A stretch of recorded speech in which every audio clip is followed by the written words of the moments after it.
అయితే పప్పి అంటే కుక్క పిల్ల అయిపోతుంది మళ్ళీ. సో పరిగెత్తుకుంటూ వస్తారు. వచ్చిన వాళ్ళు కొంతమంది పిల్లలు, తెలివైన పిల్లలు ఏం చేస్తారు తెలుసా, మాకు ఈ స్వీట్లు ఈ తిప్పలు ఇవన్నీ పడింది మా నాన్న, ఆయన తినకుండా తెచ్చాడు పాపం మా నాన్న అని తండ్రిని బట్టి సంతోషపడి వాళ్ళు ఆయన ఇచ్చిన స్వీట్స్ తీసుకొని అలా చేయబట్టుకొని లాగి ఓ ముద్దు పెడతారు. అబ్బో ఇక ఈయనకు సుక్కలు కనపడతాయి. దేవునికి స్తోత్రం కలుగును గాక. అమ్మకు కూడా అంతే. అమ్మ తెచ్చావా, నువ్వు తెస్తావు, నాకు తెస్తావుగా నువ్వు అని ఒక్కొక్కళ్ళు అట్లా మాట్లాడతారు. అది ఆనందమే.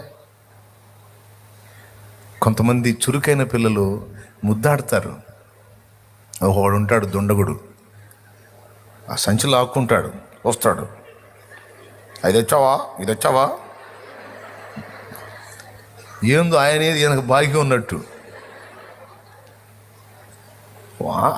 అది రాలేదా అది అంట. ఒరేయ్ అది గుర్తు రాలేదురా, సరే లేదు ఒకట్లే అని పోతాడు.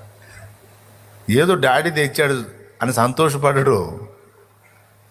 కానీ తండ్రి తపనేంటి, తల్లి తపనేంటి, తను ప్రేమను పంచుతుంది, ఆ వైపు నుంచి కూడా అదే ప్రేమను ఆశిస్తుంది. దినమంతా చాకరీ చేసి వచ్చిన సంపాదనతో తీసుకొచ్చి బిడ్డకి పెడతారు.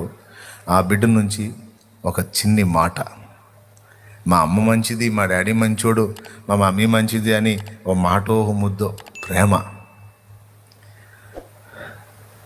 అలా ఎవ్వరూ లేరనుకో తన ప్రేమను పంచుకోవడానికి, అసలు బ్రతికే వేస్ట్ అనిపించింది. నన్ను గుర్తించేవాళ్ళు, నన్ను ప్రేమించేవాళ్ళు, నా గురించి ఆలోచించేవాళ్ళు, నన్ను పట్టించుకునేవాళ్ళు ఒక్కళ్ళు కూడా లేనప్పుడు నా జీవితం ఎందుకు?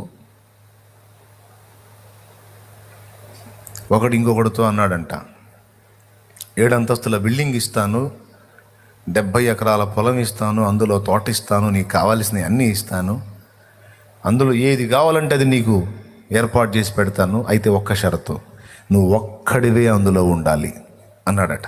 అప్పుడు ఇతను అన్నాడట, ఒక్క మనిషిని నాకు తోడివ్వు, అలానే ఉంటాను అన్నాడట. ఒక్కరు కూడా తోడు ఇవ్వబడరు, నువ్వే ఉండాలంటే అందులో నేను ఉన్నా ఒకటే సచ్చిన ఒకటి నేను ఉండను అన్నాడట. అంతే కదా. అసలు మన బ్రతుకు అర్థమైంది ఏమన్నా ఉందా? ఎవ్వరు లేరు, మనమే ఉన్నాం, అష్టైశ్వర్యాలు ఉన్నాయి, ఏం చేసుకోను.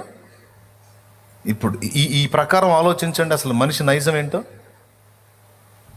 తనను గురించి ఆలోచించే ఒక్క వ్యక్తి లేనప్పుడు ఆ వ్యక్తికి జీవితం ఒక చేదుగా అనిపిస్తుంది. ఏదో రూపంలో కొడుకుగానో, కూతురుగానో, తల్లిగానో, తండ్రిగానో, అన్నగానో, చెల్లిగానో, అక్కగానో, తమ్ముడుగానో, భర్తగానో, భార్యగానో,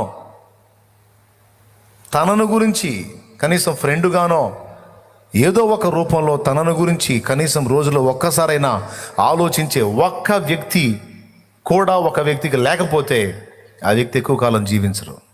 ఏదో ఒక రూపేణ తనను గురించి ఆలోచించేవాళ్ళు, పట్టించుకునేవాళ్ళు, కనీసం ఉన్నాడా పోయాడా, ఎట్లా ఉంది, ఏమై ఉంది, ఎలా ఉంది అని కనీసం ఒక పూట ఒక క్షణమైనా ఆలోచిస్తారా అని ప్రతి మానవుని హృదయం కొట్టుమిట్టాడుతుంది. కొంతమందికి ఆశ తీరిద్ది, ఎందుకంటే వారి గురించి పట్టించుకునేవాళ్ళు, కనీసం రోజులో ఒక్కసారైనా గుర్తు చేసుకునేవాళ్ళు, పలకరించేవాళ్ళు కొందరు ఉంటారు. కొంతమందికి అలా ఉండరు.